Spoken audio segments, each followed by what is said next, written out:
A lot of people may not believe this, but I was actually homeless on Dubai streets.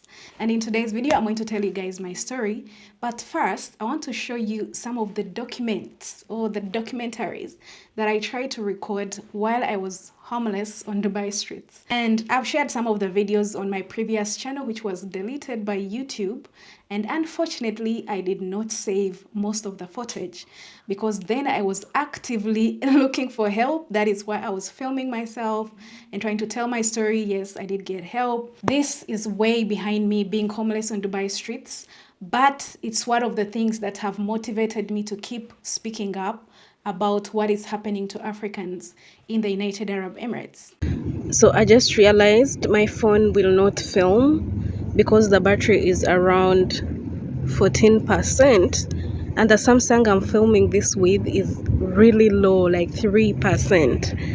So it is past midnight and this is the place I'm going to lie. It's around, like, it is a grassy area around the Burj Khalifa before you reach towards the mall when you're coming from the opera.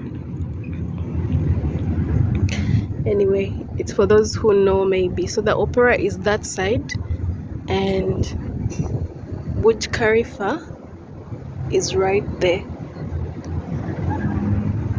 So yeah. So basically, my story of how I ended up homeless on Dubai streets starts way back in Uganda during 2020 COVID. Actually, a little bit before, because that is when I decided to travel and go to the United Arab Emirates. I had just graduated from school, from university, and I wasn't seeing any good jobs available for me. I had a few internships. I did my internship in South Africa, but then I came back to Uganda and I wasn't seeing good jobs. There were a few jobs, but the money wasn't great. And after reading about the UAE, after reading about Dubai and how so many Africans in Dubai making it big, I decided, you know what? Let me go to Dubai and see if I can figure something out.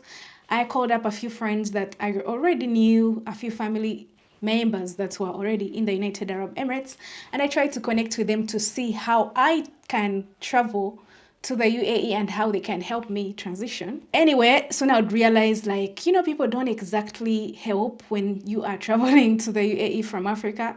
People will tell you stories. They'll be like, me, I'm very far. Me, I'm I'm very busy. My work, so many excuses. But I said, you know what? I need money. I come from a poor background. I need money real quick, really fast. So I'm doing this. I'm going to the UAE. I didn't have a lot of money, so I decided to borrow a few monies from friends to make it a little bit enough to pay for the visas and the tickets. Then traveled to the UAE through a friend who happened to be a boyfriend. And when I reached in the UAE, the relationship didn't work out because clearly, as you can see, even I have to admit that I was using this so-called boyfriend to get ahead, and such relationships never pan out. Soon we would get so many issues and he kicked me out. So that was the first time I was on the streets. I wasn't there for long because before I was kicked out of his place, or before I left his place, I had already talked to a few other friends that I knew, a few other family members. And yes, as much as I was being on the street for a few minutes, someone came and rescued me, and that was the very first time I slept in a bed space. I had never slept in a bed space. This boyfriend of mine had their own apartment, so I slept in a bed space after hitting the street for the very first time. But I kind of don't count this one because I wasn't there for long. It was like being stranded on the streets for like 20 hours with nowhere to sleep, but you did not sleep. You're just there calling up people and telling them, hey, can you come and get me? I'm stranded. Can you help me? And then they get you out of the street after 20 hours. So this doesn't really count. But hey, things could have gone worse. I could have ended up sleeping there for a couple of days. So here I go to this friend. This video is not going to tell about my whole life story in the UAE. Let me skip to the second part where I ever got stranded on the streets.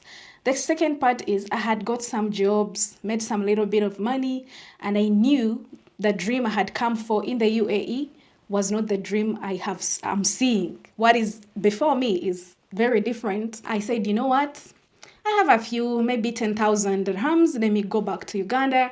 I'm going to figure it out. When you have 10,000 dirhams and you travel back to your country, that money only ends around the city. You will not even make it home with even a single coin. So as you can tell, traveled from the UAE, spent a few monies in the travel, reached in Kampala, tried to figure things out. I spent 2 months in Uganda and I realized when you leave, the country moves on. Your friends have moved on. The job you used to have has moved on. And everything is not going to be like, okay, let's continue from where we started.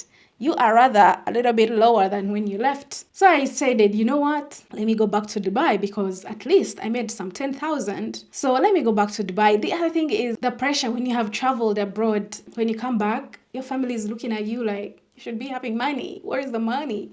And even you, the guilt conscience of the fact that you traveled and you have nothing. Anyway, long story short, I said, no, let me go back to Dubai. Traveling back to Dubai, I literally didn't have any single money, and I knew Dubai was tough, but I said, you know what, I'm not gonna stay here, I have to go. So I connected up with a few friends. One was a little bit kind of positive. He's like, hey, you come, I'll pick you from the airport, I'll give you where to stay for a couple of days as you figure things out. Reached the Dubai airport, called up, this friend wasn't turning up this was like, we reached at around 5 a.m.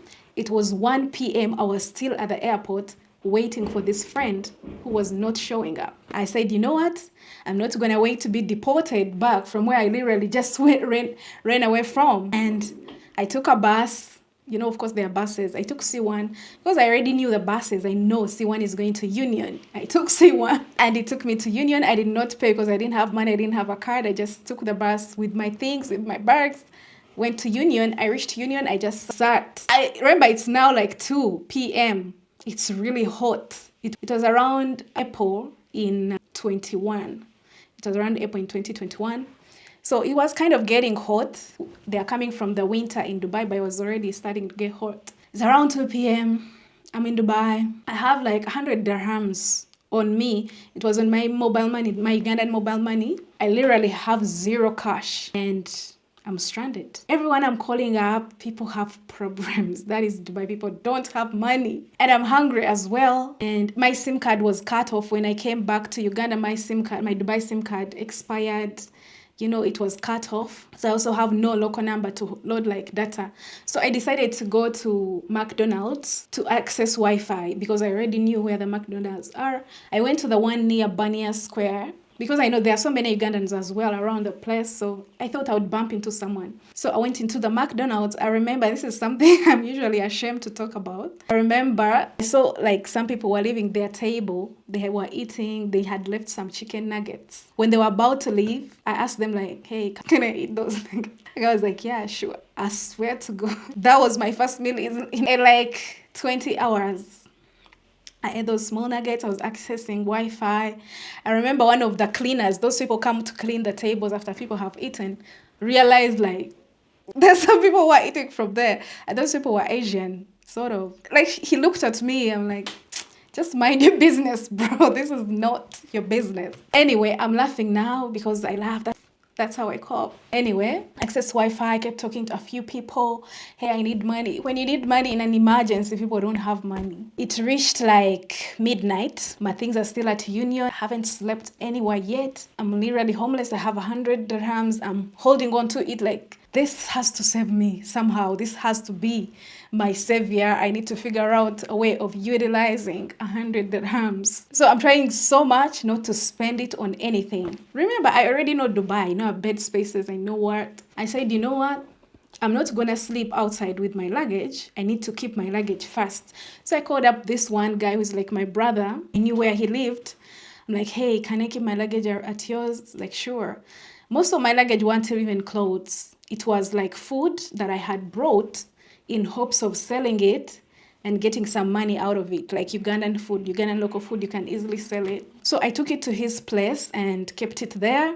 Actually, that food, he sold it and ate the money. That's why I tell you, Dubai is Hunger Games. Your brother is going to exploit you as long as they need to get by. Anyway, I kept my luggage and then I was properly homeless. properly. I'm not touching this 100 dirhams. Doesn't matter the conditions. I'm gonna touch it if it's a life and death situation. So, slept on the street for my first day. Yes, I did. Then, the few days that followed, I was documenting, and that's the video that you just watched. I was documenting, trying to tell my story, trying to attract attention to my situation. And yeah, I shared my story extensively. I got some help. Some people sent me money, and I would soon try to get a job, which I eventually did. So the thing is, yes, I have been homeless in Dubai. As ashamed as I am, because we all know Africans. For an African to come out and tell this story, I've seen many people sleep outside. I've had to offer a place to sleep to so many people. But trust me, for an African to come out and be vulnerable and tell their story, it's incredibly hard. Africans have pride, too much pride. I have pride, but I know what I have to do. I know why I am doing this. If my sister can watch my video and think twice before going to the Middle East, I've done my job. I have achieved everything for this video. So that's about it. I hope you enjoyed my story. If you want to hear more of my story and my life in the United Arab Emirates, you can leave a comment. I'm more than happy to share. Am I happy to share? Well, I'll share, but I'll be laughing through it because it's past me, it's behind me. I don't need to be ashamed of my life story, my life's journey anymore. I am who I am because of what I've been through, And recently, my channel makes money because I shared my story. I have over 6,000 followers because some people want to listen to what I'm saying. So I don't take that for granted, and it's okay for me to be vulnerable and share my story. Maybe I will inspire others to share my story, and I'll also help someone who is about to end up in the situation I was in. Because, like I said, Africans are too vulnerable to share their stories. If I hadn't decided, you know what, this is rock bottom. There's nothing we can be ashamed of at this point. There is no harm in asking for help. So many people don't even ask for help. So many girls end up becoming prostitutes because they have to get money somehow. But I took a different route, which coincidentally is something most Africans cannot do. There is one guy, he's called the Harry Experience. I remember we met through content creation. At this point, I was kind of doing well. And I was telling him, hey, by the way, I make videos. And I was like, we should make a video. Tell me your story. I always like to ask people like, hey, tell me your story. How did you come to the United Arab Emirates? What was your experience like? Because I'm always curious. Is my story very unique? Because I know so many people going through a lot in Dubai. And I'm always curious with the people I interact with, especially if someone looks like to be intellectual, they are studied, they're educated. I'm very curious to know. And turns out he too went through the same thing. Turns out he is a content creator. He's sharing videos about Dubai, the glamour of Dubai, and he has never talked about his experience and how he was homeless, because Africans, it's not in us. And, as we interacted while the camera was running, we were not intending to film. We were interacting before the filming. He told me his story. And he was like, yeah, I can't believe this is my very first time I'm telling this story of how I was homeless. I was like, how come you never talked about it? He's like, they are Africans, the ego. And we have this thing of I don't think it's only Africans, it's in humanity, you want to be perceived as doing okay every single time. Yeah, so it's rare for an African to come out and share their worst rock bottom. Comment, share, subscribe, and I'll see you guys in the next one. Bye-bye.